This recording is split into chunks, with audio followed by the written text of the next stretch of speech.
Hello and welcome.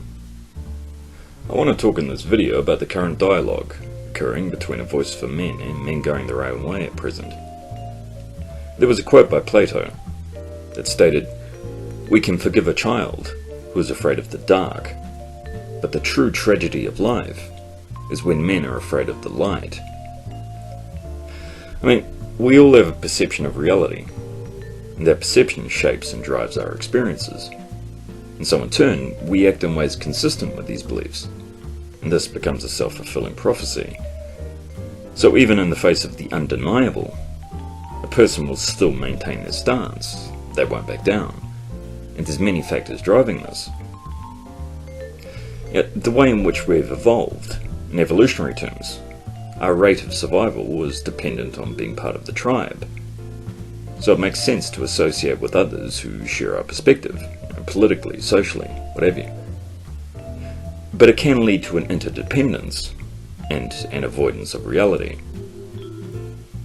And holding on to these beliefs, which are reinforced by group consensus, is reassuring, it's calming. Questioning a long-held belief, it can be incredibly painful. All those years invested, the fact you've been lied to and misled, and you're facing now a very uncertain future. Who wants to face that? The views we hold, more often than not, they allow us to feel assured, even superior. To hell with the facts, we know the truth. It's empowering. So we come to the table with preconceived notions. So our perception is then set within a very narrow frame, and it can be uncomfortable, even humiliating, to be so wrong about a long-held belief, especially when we've expressed those opinions publicly. And if our beliefs shift, so does our behaviour. People don't take kindly to that, and you face exclusion from the tribe. But the biggest problem being, if we ignore the truth, we stop learning, we stop growing. Hence why so many men live such shallow lives, emotionally and psychologically. But this avoidance of the truth, it comes with a cost. Many men will still fall on their sword, rather than admit to themselves and others that they're wrong about society, that they're wrong about masculinity, about female nature, and the risks inherent when faced with the facts. Because it's a big leap for men. What gets overlooked is that a man will typically only walk into the unknown as a last option. And that's where we're at with a growing number of men. They've assessed the risk, and they're now charting their own path. But for many of these men, they're still in the bargaining stage. It's a process of adaptation. How do I mitigate the risk, and yet still get my needs met? Some are prepared to compromise, some aren't. People, they're hardwired in terms of behaviour patterns, especially within a group. And any change in perception, it goes hand in hand with formulating a new skill set. And if you don't feel you can handle that change, you hit a brick wall. Because people, they will always tread the path of least resistance. And it doesn't mean that people in a group or organisation that they actually accept the way that things are, or the direction that group is heading. When the perceived benefits and rewards for making change are seen as less than their current situation, or are an unknown, then motivation for change will be low.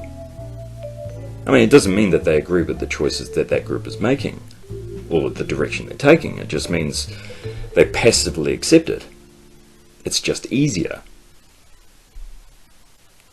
And what that typically says about that group is that you have a dynamic or a culture where members don't or feel they can't actively engage and put their opinion forward without threat of censorship or expulsion from that group. And we've seen evidence of this with AVFM recently. Take the case of John the Other. JTO is someone I've always respected. He has conviction, he has passion in his beliefs. And a man like that will be an asset in any organisation. And that's not hard to see. But in terms of any group or organisation, I mean, you have to foster that culture so people will choose to engage. But it has to be an independent choice. I mean, you can't force someone to engage, because all you will end up with is an echo chamber. And in society, I mean, we operate within a very established framework. Husband, wife, traditional relationships, traditional roles,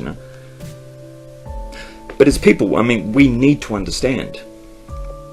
Because uncertainty, it often leads to us reframing things, or imagining potential problems and outcomes that may never eventuate, or are just unrealistic.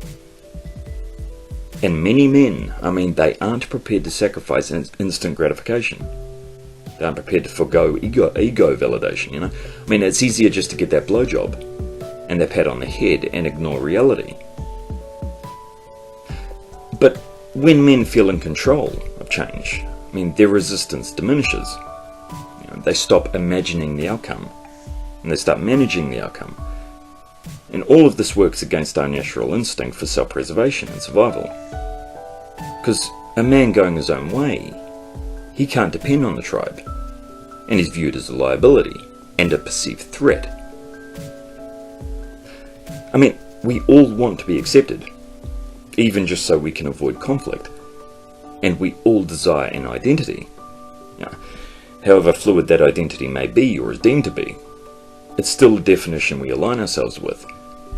And in turn, I mean, we seek out others who share this identity and these common beliefs.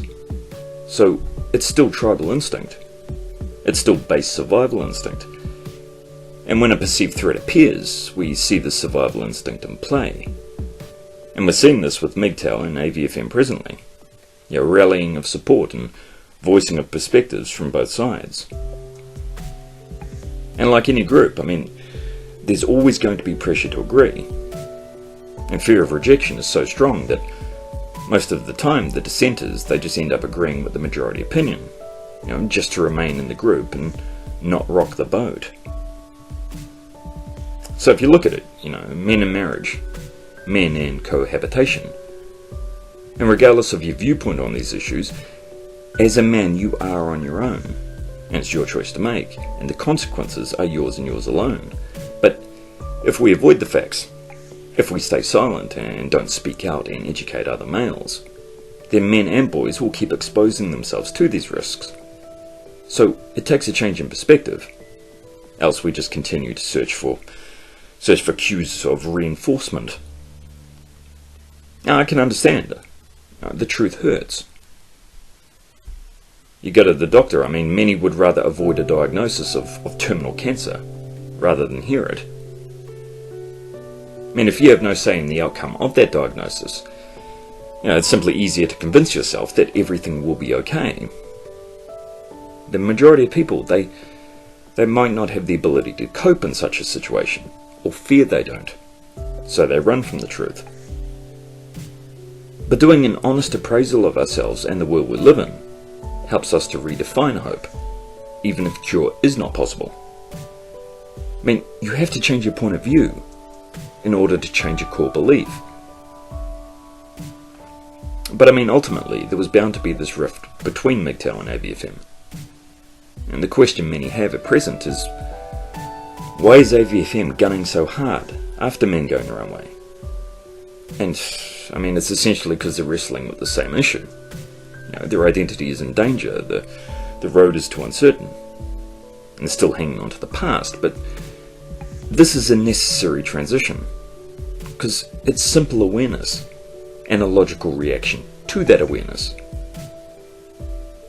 I mean, if anything, MGTOW are now moving in a direction towards self-improvement, away from criticising female behaviour solely, and this is a natural development, which will turn into more men helping one another. I mean, this is a positive development.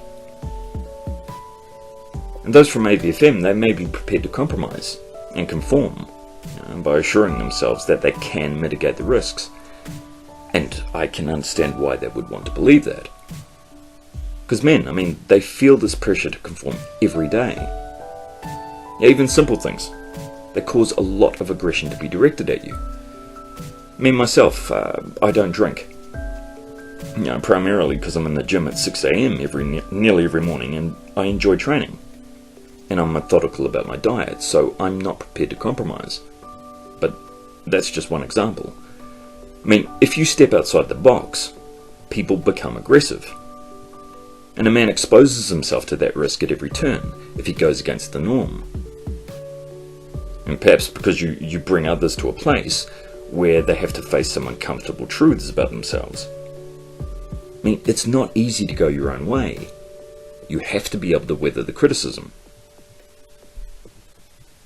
And a man's future financially, physically, mentally, they're more important because the risk is too great. Yeah, I mean, I've lost count of the number of men I've known who meet a woman, sleep with her within a few days. Neither party has a blood test. He doesn't wear a condom, and then he falls head over heels in love with this woman. The same woman who's had sex with a number equal to an entire football team, and the reserve bench to boot. And these men, they risk and potentially discard their future without a second's thought. And traditionalists and a voice for men, I mean, they tend to use feminism as a deflection, to take the onus off female nature. And MGTOWs, they're sick of this. Men are facing risks at every turn, and we need to face this. Not try and deflect and mitigate it, because it all runs hand in hand. Women need to be called out on their behaviour, as do men. And we need to be open about our motivations and our drives, not frame it as misogyny or some fascist agenda. I mean, that's just ridiculous. And a voice for men, they don't speak for all men's rights activists. They're just a small proportion. But what's happening, and is very obvious, is that AVFM has strayed from its original agenda. And it's no longer for the betterment of men. A voice for men, they have women at the forefront, advocating a return to traditionalism to validate their cause. But it's still men seeking validation from females. I mean, we can't identify what we can't admit. And we can't claim our autonomy as men by deluding ourselves that we can negotiate on an uneven playing field, where people's heads are buried in the sand. Men are so much more than their biology. But they have to first identify it and seek to understand it first. Paul Elam, it would seem, I mean, he's seeking mainstream appeal by distancing himself from MGTOW, shunning it publicly, attempting to present it as a fringe element, as fanatical, as fascist, as anarchist, whatever flavour of the week they come up with. While female MRAs stay silent on MGTOW. And again, if you look at it, I mean, it's female manipulating males by proxy. MRA white knights acting as they feel they should act to protect females. All this energy directed now at trying to discredit MGTOW and play victim, instead of facing the facts of female nature and the dangers. I mean, a voice for men is seen as a joke by everyone, and they know this. And there needs to be a new social contract. Traditionalism is dead, and there's no going back. And get with the times. See the world around you. Men have been shit on for decades to the point that they've internalized the messages. And men have woken up and they're self-aware. There's no going back.